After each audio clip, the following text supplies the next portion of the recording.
weltare ɓiɓɓe fulɓe andu diine maɗa fedde heblo sukaɓe afrique weltare tv takkusana yoni to commune Sinthiou Mamadou Boubou to gaari Ali to wuro Kaba to Mbaylaji to Galoyaɓe ko on takkusan juula ha to galle ceerno Mamadou Hamidou Lonkali to taski ko on takkusan juula ha to galle ceerno Haruna Ballali to gongeji liduɓe ko taari ɗum kala ene jeeya e gardidi kabaruji men to leydi Mauritanie teskama kay guila hoɓɓe hewɓe nawta e nder leyɗele mumen teskama cogguji kewɗi gueɗe ñameteɗe e gueɗe ɓurɗe hadjinede kay ko wayno lijumaji ko wayno liddi e ko wayno tuufeje ciment kala cogguji mum ɓeydima e nder leydi he to leydi Sénégal ma en jaaha to gueɗe chantier ko sunare mawde tawte toon jaltugol aduna sukaɓe nayo tawa ko yoliɓe kamɓe kala koɓe famille goto leydi Mali naɓe hewɓe mbaɗi digne mumen e moɓodiral mumen to centre international de conférence mo Bamako hollirde mette mabɓe e ingérence leydi Algérie wone wadde nder leydi mabɓe andinde kadi wonde armé andinde kadi laamu transition ngu eɓe gondi e mum to leydi Sierra Leone teskama ko cuumu waɗi toon cuumu waɗi to palais présidentiel waɗi to galle lamorgo to 3e ha 4e étage kala kedde Afrique ma en jabbo musidɗo men Alassane Oumar Mbodj habaruji men jolam jaabiri jaden ko to leydi Palestine ha to leydi Ukraine bisimilla mon e ketti hotodirte joni pren pacceren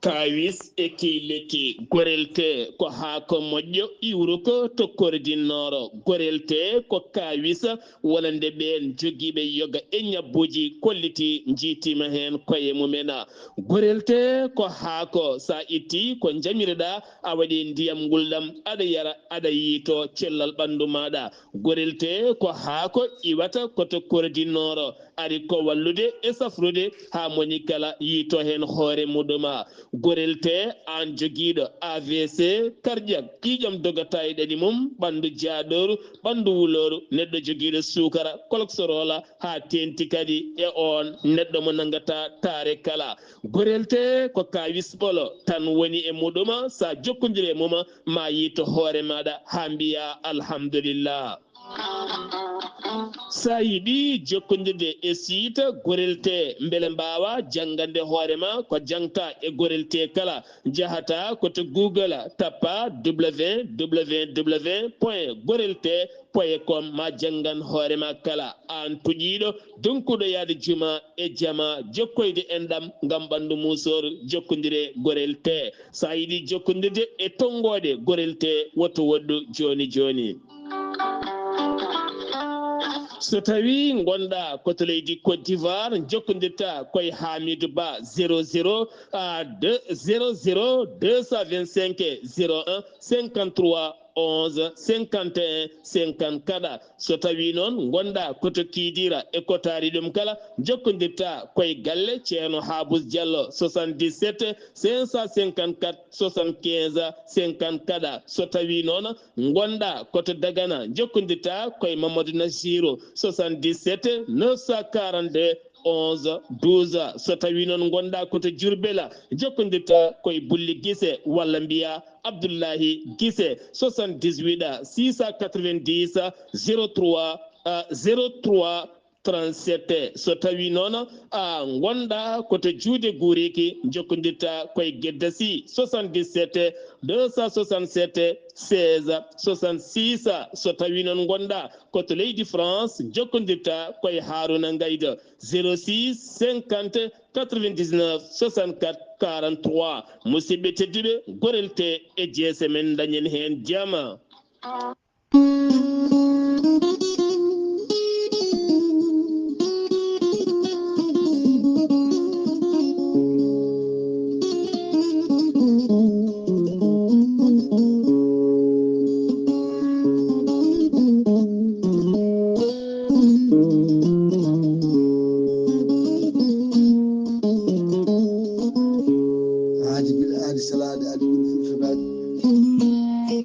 ceerno Amadou Tijane Diallo wi ko firtata aadi mo aadiniri e jayde weltare ɓiɓɓe fulɓe andu diine maɗa weltare TV ceerno Amadou Tijani Diallo gorko mo melga wuro jinneji ko wittiyanke leɗɗe safriyanke safruji fina tawa gando bindi jaadiɗo ɓalwale danwal kala ceerno Amadou Tijani Diallo ko baɗɗo wittoji mum luggiɗɗi jangguɗo jagde tawɗo kadi gandal e galle bamum ceerno Amadou Tijani Diallo ɓe cafata fiji kewɗi ɗi jiida cirola wonduɓe kista fibrom dogam site rewɓe ɗon koɓe soɓade rewɓe dartoraɓe wonduɓe gorko seydani kala gorko mo melga wuro jinneji en yaranɓe wonduɓe koyɗe musoje keceji musoje ɓalli jakkuji e ɓalli ɓuutoji kala gorko mo melga wuro jinneji en yawrani ɓen fiɗaɓe wonduɓe prostate ustaraɓe gorago yawɓe yitade koye men e jippiɓe leeci kala ceerno Amadou Tijani Diallo ko labdorido ko malaɗo wune ceerno Amadou Tijani Diallo dendagal rafi mbawɗa wondude so tawi oɗon maldana ko balɗe tati kadde noon mbiya alhamdoulillahi rabbil alamina ceerno Amadou Tijani Diallo gorko mo melga wuro jinneji omo andide dendagal kilineɓe makko ewɗo saaha mo tawi to nokcoto lamorgo leydi Mauritanie base makko ne tawi to legal Samia galle makko ko étage nde huccine usine plâtre sa yiiɗi jokkodirde e ceerno Amadou Tijani Diallo numéro makko leydi Mauritanie mbatta ko 46 94 21 91 walla so tawi jiɗɗa hebde ko to banggue WhatsApp numéro makko leydi France ko 00 336 04 04 66 27 gorko mo melga wuro jinneji base mum ne tawe kar min yi kone tawe ɗon wiye ceerno Abdoulaye Diallo numéro mum téléphone ko 77 714 94 15 gorko mo melga wuro jinneji base mum tawe to lappol polol dande maayo Mauritanie Sénégal to Dagana Mauritanie ha to Rosso Mauritanie kala ene tawi ɗon sehil makko ne wiye ceerno Amadou Dia gorko mo leeraɓe ceerno Amadou Dia sa yiiɗi hebde ɗum numéro mum téléphone mbatta ko 77 537 79 28 ceerno Amadou Tijani Diallo gorko mo melga wuro jinneji ko labɗo reedu ko malaɗo wune mbadden dando faade makko kawis Allah cuuɗiɗo e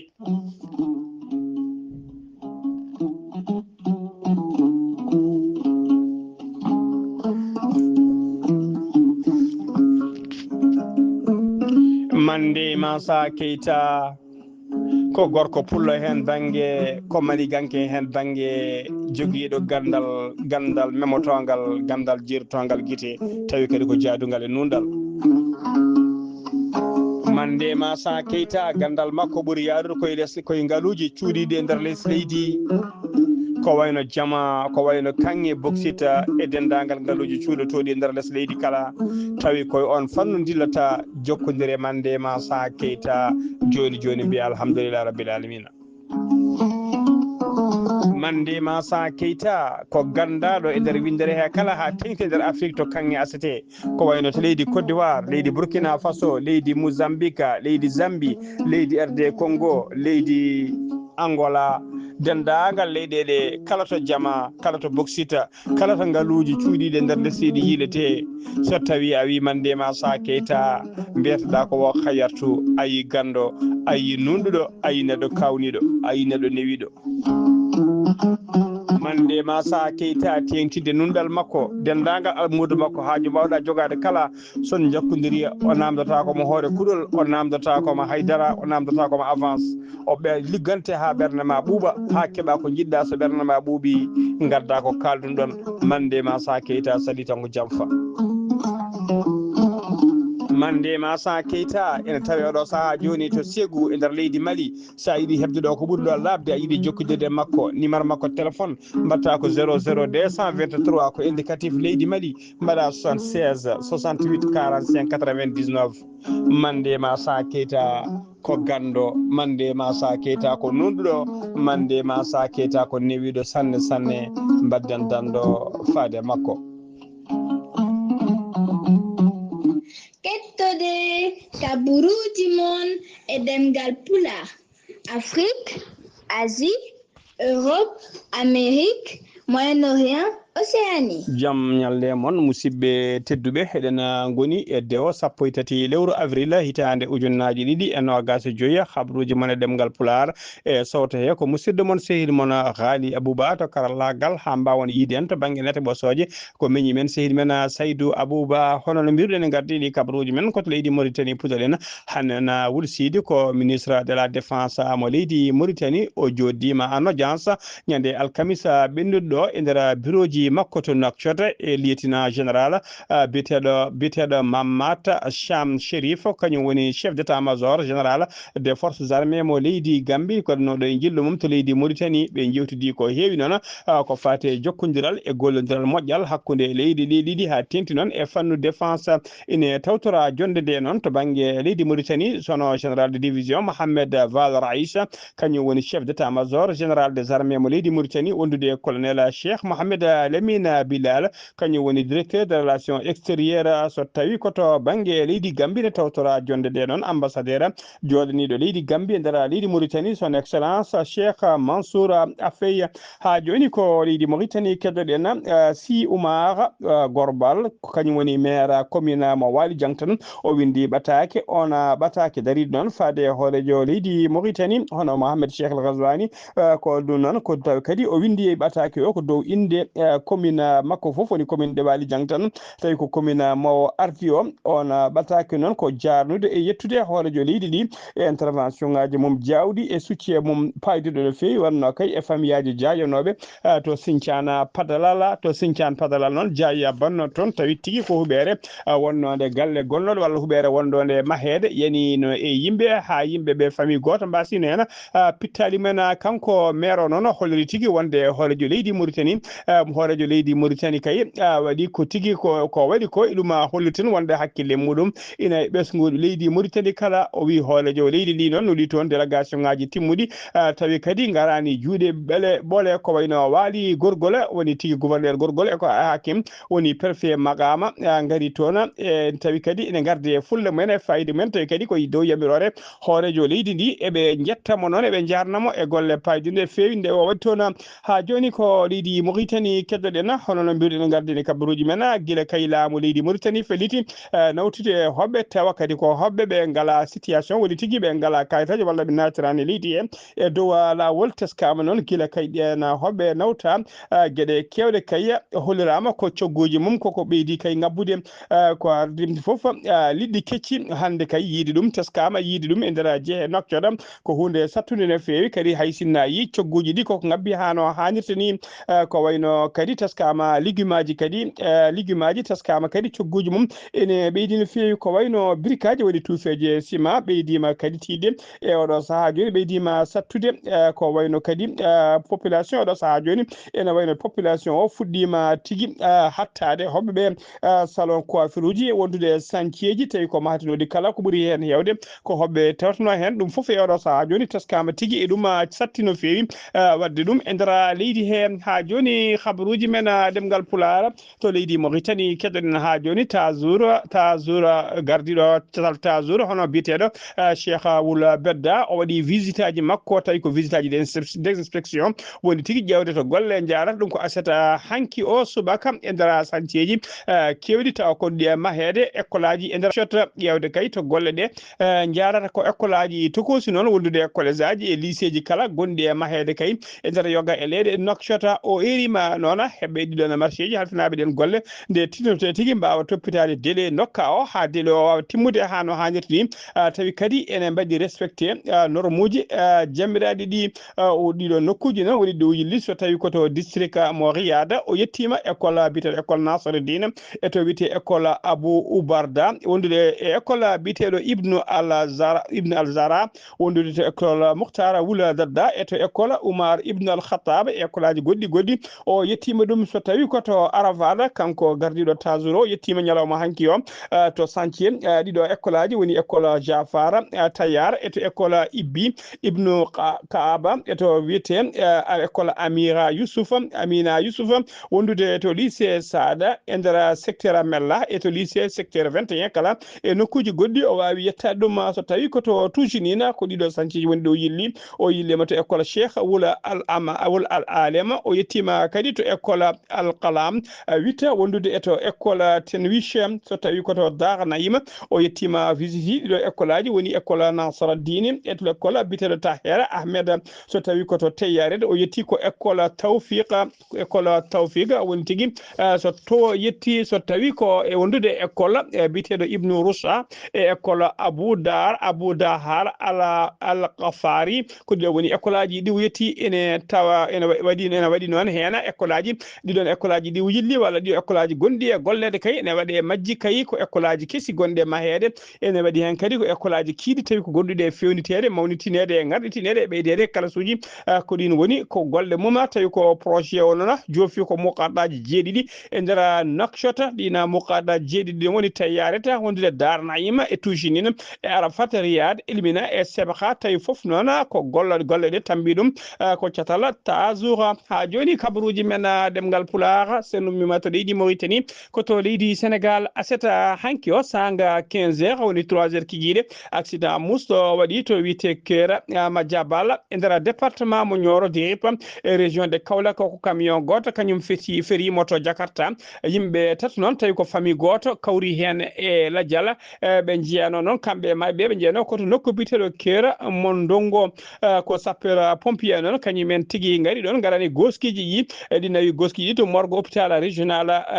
Cheikh Ibrahima Niass mo Kaolack chauffeur camion noon naggama nana udda kay e nder niɓɓuru tawi koye mbadi gardavi ha joni ko leydi Sénégal keɗoɗen jiyan ha to Yoff virage dadiɓe halfinaɓe nden ka e kisala ɓe leydi Sénégal dariɓe kay tawi ko haɓade drogue e nder leydi hen e nder leydi he ɓe kollori ɓe teeɓima biteɗo bene yette Touré jeeyannoɗo autoji non ko ñande alkamisa 1 lewru avril ɓe nanguimo to Yoff virage o nanga noon o tawra ko drogue o tawrama noon ko paquetaji ɗiɗi drogue ɗum woni ko tawra paquet hen kala ko 100 grammes drogue nden police yeehi kadi ha to galle makko wiccitoyde galle o ɓe ƴeewoyde kay ɓe ƴeewoyde drogue kay ɓe tawi toon ɓe mbaɗi saisi kadi drogue ɓe tawi toon drogue goɗɗo mo tawi ɓe tawi toon kadi 10 grammes drogue tawi ko drogue ɓurɗo cherde kay to banggue coggu ɓe tawi toon 10 grammes mum ɓe tawi kadi ɓe mbaɗimo saisi kadi oto hinde Peugeot 308 wondude moto goto onda moto mo hinde onda tawi kadi ne teske ɗamina noon ko ɗin woni ko hewno hutorade kay e saaha o yeyta drogue makko laamu ngu waɗi ɗum saisi ha joni ko leydi Sénégal keɗoɗen Abdou Kera ko jayniyanke ko chroniqueur kanko e jayniyankoɓe ɗiɗo ɓe mbaɗama convoqué woni tigui taw ko section de recherche convoqué ɓe notoy to convocation mabɓe noon ko altine janggo sanga midi o noddira noon kanko Abdou Guer noon o noddira kay ko wadde mo haalande tawi koko fati e mayde biyeteɗo Mamadou Badio Camara gonnoɗo hoorejo conseil constitutionnel mo leydi Sénégal parquet o no waɗi autosaisi haalande makko nde kay hollori tigui wonde haala o haali ka ko très sensible ko ɗum tigui woni koɓe mbaɗirimo convoqué ko altine janggo sanga midi o nototo oɗon convocation ma en gartu e oɗon habaru ha joni ko leydi Sénégal keɗoɗen seeɗa hanki o 1 lewru avril 2025 Bassirou Diomaye Faye hoorejo gendi Sénégal o yaɓɓi koyɗe makko noon o yettima to Yoff addimo to noon ko yettinoyde duwawuji makko e jaltugol aduna hono khalifa général Layene o ari noon o holli tigui o ari koye dow inde ɓesgu leydi Sénégal kala downade kay communauté Layene no ndidori no jaltugol aduna biyetenoɗo ceerno Mouhamadou Mokhtar Laye gonɗoɗo kay khalifa général Layene o holliri noon holliri wonde Sénégal wasi jaggal manggal no fewi si cagui tigui jaggal manggal no fewi daranoɗo kay daranoɗo diine o ha timmi daranoɗo kadi gendi Sénégal hano hannirta ni o dunima kadi khalifa général kesso lomtiɗo o hono Seydina Mohamed Lamine Laye omo wi ɗum tan yo jogor jaam kadi ɓoyde e khalifagal ngal allahumma amina ha joni habaruji men demgal Pulaar to ha joni habaruji men demgal Pulaar to leydi Sénégal ha joni to leydi Sénégal men ja ha to Guédé Santhie tana musɗo tigui woni ko waɗi to Guédé Santhie ɓe tawi tigui e sunare mawde no fewi Guédé Santhie noon tawi nder département mo Podor ko sukaɓe nayo worɓe ɓe galle goto kañumen tigui e jooli e nder kanal tawi ko kanal pecciɗɗo e nder wuuro ngo sukaɓe nayo ɓe kala noon ko ɓe jarano tigui ko yaranoɓe duuɓi 4 ha yetti duuɓi 5 tana o waɗi ko sanga 16 heures woni 4 heures kijiɗe ñande aljuma ɓennuɗo brigade gendarmerie mo Djoum ari toon he waɗi tigui constat mumen ɓe mbaɗi constat mabɓe gadano goskiji ɗi noon jeɓerama tigui nam to morgo hôpital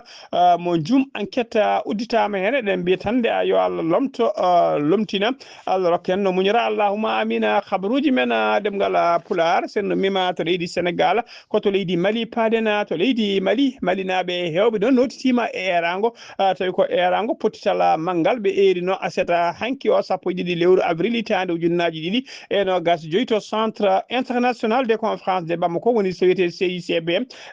Mujibou mowodiral ngol noon ko hollirde mette mabɓe kay ingérence leydi Algérie wone wadde e nder leydi Mali e hollirde kadi wonde laamu transition ngu wonde kay yo andu eɓe mbaɗe eɓe gonde mum hollirde mette mabɓe kadi agression mo leydi Algérie waɗe mabɓe caggal kayde Algérie libno tigui drone mo leydi Mali so drone mo leydi Mali suttindo noon guila on drone liɓa kay guila nden faade oɗo saaha joni tigui hakkude leydi Algérie e leydi Mali diplomatie hakkude leyɗe ɗiɗi herƴino feewi Bamako kala noon e wulde ngule cettuki tawe toon haɗani tigui yimɓeɓe jalti e keewal gari tigui notitima e ngal ɗon moɓodiral to CICB noon heewi tigui ha yimɓe hewɓe hono ko woni nder ko ha wawi tigui heddade boowal taw ko ronkude hebde palasuji Allah e keewal yimɓe ha joni ko leydi Mali keddoɗen to leydi Mali keddoɗen ha joni ko nguleki cattuki tawate tigui oɗo saaha joni e nder yoga e leydi Mali ha tengti noon e nder Bamako lamorgo leydi ndi yanti hen noon e oɗo saaha ko caɗele goɗɗe kay so ngakkede ndiyam e nder yoga kay e leeɗe tawateɗe e nder Bamako ko ɗom ka cattuka woni ko tawti toon yoga e secteur aji noon e nder pecce jamma kay robinaji ɗi puɗɗo simtude dihal seeɗa ene waɗi kadi leeɗe harmiji jeeɗiɗi ɗum kay ko hay toɓɓere ala ko simtata e robinaji men ɗum noon ko caɗele mawɗe no feewi ɓe kolli tigui ha tengti noon e oɗo saaha nguleyki mo yimɓe ɓuuri hattojinde ndiyam ceɗɗade ndiyam ɗe noon wona tan e nder Bamako saabu teskama yoga e région ngaji oɗo saaha joni ne ngakka tigui ko fati e ndiyam ha joni habaruji men ɗemgal pular to leydi Mali ha joni to ñama koro kurani ko dadiɓe halfinaɓe haɓade drog kañumen teeɓi toon suka goto étudiant suka goto étudiant ɓurɗo lollirde jonki ɓe tawrimo noon omo jogui ɓe tawi makko noon temedde jeetati garam tawa ko drog ko lieutenant colonel Moussa Fatouma Koné responsable antenne catal halfinaɓe kay haɓade drog e de la rive droite o wi tigui wonde ɗum ɗo kay ne tengtina kay oɗo saaha joni sukaɓe malinaɓe hewɓe kay ene kutoro drog ko caɗele mawɗe no feewi caggal noon nde o waɗa garde à vue enquête o ha hiiɓi o ɓennama to yesso parquet procureur noon yamiri tigui nde o watte nder ndiɓɓuru ko adi kay ko ñawore makko ene tawi ko yaaru makko ene yana ha joni habaruji men ɗemgal pulara sen ɗum mima to leydi Mali koto leydi Sierra Leone paɗen aseta hanki 12 lewru avril 2025 caggal midi seeɗa teskama tigui ko cuumu waɗi to galle lamorgo woni to palais présidentiel to Freetown woni lamorgo leydi Sierra Leone cuumu ngu noon teska tigui ko 3e et 4e étage bâtiment o hono holliri ministre de l'information leydi ndi o holliri noon cuumu ngu yettaki bureau ji hoorejo leydi ndi saabu bureau ji hoorejo leydi ndi tawate ko to 2e étage saaha noon cuumu ngu waɗi nde hoorejo leydi ndi hono Julius Madabio hoorejo leydi ndi o tawete noga nder leydi he o wonno tigui ko jillu makko caggal leydi toon to leydi to Turquie ko ɗon tigui o wonno o tawtoraka cuumu ngu tawani mo nder leydi he suwa tawa noon andede holko saabi cuumu ngu ñalawma hanki o noon teskama dadiɓe hewɓe neldama kay esraji commissaire esraji galle laamugo kala gam ɓeydude nden ka e kisal ha joni habaruji men ɗemgal pular to leydi Nigéria paɗena to leydi Nigéria ko min goto fetti to banggue rewɓajo funnague e leydi ndi waɗi ko famɗi kala yimɓe jeetato wasɓe hen pittali men fodde nogas go woɓɓe kadi mbarmi hen tana o ɗon waɗi koye nder état mo Borno ina sikka noon ko ɓen taw ko witeɓe seɓɓitiɓe woni jihadiste en ko kañumen tuufi no bombo e nder on min ene yakora ko on mina fetti toon ha joni habaruji men ɗemgal pular kedde Afrique jabboɗen ko musidɗo men Alassane Oumar Mbodj gorko mo sarno Alassane Oumar Mbodj a salminama juurama en calmitima Ghali Abouba en calmini dendangal hettiyankoɓe Ayawo TV kaburi men ɓuri tewtude e dongre Afrique e ñalawma hande o puɗɗo ko Benin to nde ko nanodiral e fedde FMI laamu ngu ɓe mbawa kadi yaltinde koppareji kewɗe no fewi fodde milliard uji 56 kalis France CFA ɗum noon marka ma nawlan ma newnanɓe ɓe mbawa kay e heɓde ɗum ngam likkorade ɗum e nder leydi ndi kala Cameroun caggal kay Maurice Kamto kono ngolɗo lawol ko o yonta ko caporal Libye ko sarɗiyanke kadi ko jeeya koye ƴammoɓe ɗum noon taw kadi ko ɗin candidat ji taw wonande kay kaɗo landa PCRN ɗum noon mbawi kay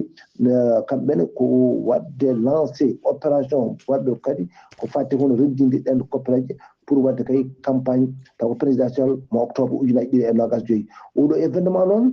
ko bawɗo kadi mawɗo ɗo yuɓɓina ko toon to joɗɗo mabɓe toon landaka ɗum noon waɗiɓe kay bellanma no fewi e wawde kay hawde toon e ɗum no hayso tawi wona kay taw kadi ko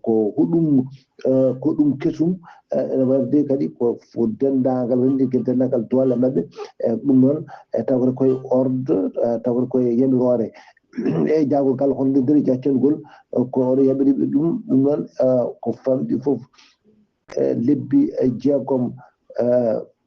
ko lebbi jeegom ko noddugol kadi taw ko heddi hen ko noddugol taw ko wote ɗe taw oɗo noddiyanke wi wonde ko gueɗe ɗe kadi on ko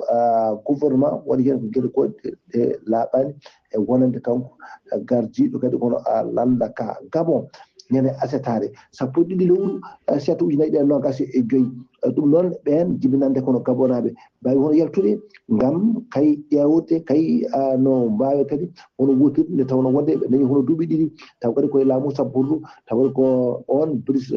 Oligui Nguema kanko fulluno Ali Bongo o hefti jappere nde ɗum noon woni joni e ko hefti ko wonno kay ko guila e nder lewru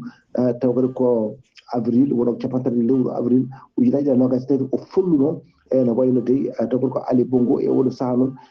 noon wotere mabɓe ɗe mbi won jaari foti yaaru ni fodde 920 ujunere e taw kadi ko ɓen ko windatiɓe ngam kay ƴewde suɓade kay gardiɗo hono leydi mabɓe ene wayno noon ene weɗa tan wonde ko kañum joggori kay ɓaftude ɗum ko Brice Clotaire Oligui Nguema ɗum noon ko kanko folluno Ali Bongo wonno kay no mbiɗen ni ko capanɗe tati lewru taw ko avril ujunnaje ɗiɗi e nogas e tati ɗo ko RDC Congo ɗo dey funnague RDC Congo to Goma ko non ko Dejre taw ko arti toon caggal kay nde dille kewɗe mbanno toon ɗum noon ko ɓe mbi wonde ko jaam arti fuɗɗima artu toon ɗum noon kono jamma kay ɗum noon ko gadiɗo o ɗum wawi kadi kono dañati hen bandiraɓe musidɓe tedduɓe ɗo Ghali Abouba kadɗen e kabru men e dogere Afrique e ñalawma hande o taw wonno koye darde musidɗo Arsenal Oumar Mbodji ko commença dogu ngam weltare Ayawo TV. Alassane Oumar Mbodji kabruji Alassane Oumar Mbodji golle ma jooɗi peewi ko an uddi kabruji men e nder dongre Afrique takkusana juulama ha to galle ceerno Boubacar Gaye PK7 ko on takkusana juula ha to juma ceerno Amadou Tijane Diallo to PK7 ko taari ɗum kala kabruji men joolam jaɓeri koto leydi Palestine puɗɗotoɗen arɓe leydi Israël waɗi ko wino ko so wadde bombardement musto e nder Gaza hôpital goto keddinoɗo kay e nder Gaza tawi ko hôpital gollowo cafrannoɗo kay ɓen gañiɓe e barmuɓe kala ɓe cellani on hôpital de armée leydi Israël bombardi ɗum hande walla jamma hanki o bombardement musɗo no fewi bombardement musɗo no fewi hôpital o boni no fewi e oɗo saaha joni hôpital o kay reftata ko saabu kay o wawa gollorede yimɓe hewɓe noon ɓe cellani mbawi tigui tawtede walla patude e beddaji ko noon kadi leece kewɗe tawi ko leece ɗe ɓe cellani wondude e matériel kewɗe eɗo saaha joni no ubbi e lessa ɗoɗe caggal kayde bâtiment o moññi e leydi on hôpital o mo wiye hôpital Al Ahli ko kanko goto heddino e nder Gaza kala tawi ko hôpital gollotoɗo e oɗo saaha kay oɗo saaha mo kaltiri ene wayno Gaza ala hôpital kala gañiɗo walla mo sellani ene wayno e nder Gaza kay ala to safri koto leydi Ukraine paɗen Russie waɗi bombardement kañumne musa no fewi e hono bombardement moɓe mbaɗi hanki o walla walla hande o ɓe meeɗa wadde ɗum ko gueɗo fuɗɗi faade ñalawma hande o ko aleta hande subaka law sappo e tati lewru avril misila goto tawi ko misila risa yani tigui e nder hakkude wuuro wiyetego sumi noon ne tawe to banggue rewoɓajo funnague leydi ndi nogas e goho neɗɗo ko famdi kalabasi hen pittali mumen fodde capanɗe jeetato e tato waɗɓe mbarmi hen e nder barmuɓe hen jiiɗiɗo ko sukaɓe wuuro sumi noon ene tawe capantati kilométre hakkude mum e keerol hakkude mabɓe e leydi Russie hakkude mabɓe e leydi Russie naati hewɓe noon e oɗo saaha joni kolliri tigui wonde teskama kadi wonde kuuɓeje kewɗe moññima hen otoji kewɗi kadi cummi hen e oɗon bombardement walla oɗon missile mo leydi Russie weddi toon to Ukraine musidɓe tedduɓe gasi ha laaɓi ceerno ko ɗum ɗo wonno komin tongan noon habaruji mon e ɗemgal Pulaar e sawte he ko musidɗo moon sehil moon Haali Abouba to karallagal ha mbawon yiiden to banggue nate ɓosojo ko Saydou Abouba so tawi ko roɓiɗo Afrique ko Alassane Oumar Mbodj gorko mo Sara Ndogu ketkimalaki jaam yo jaam Allah jogomi jogo on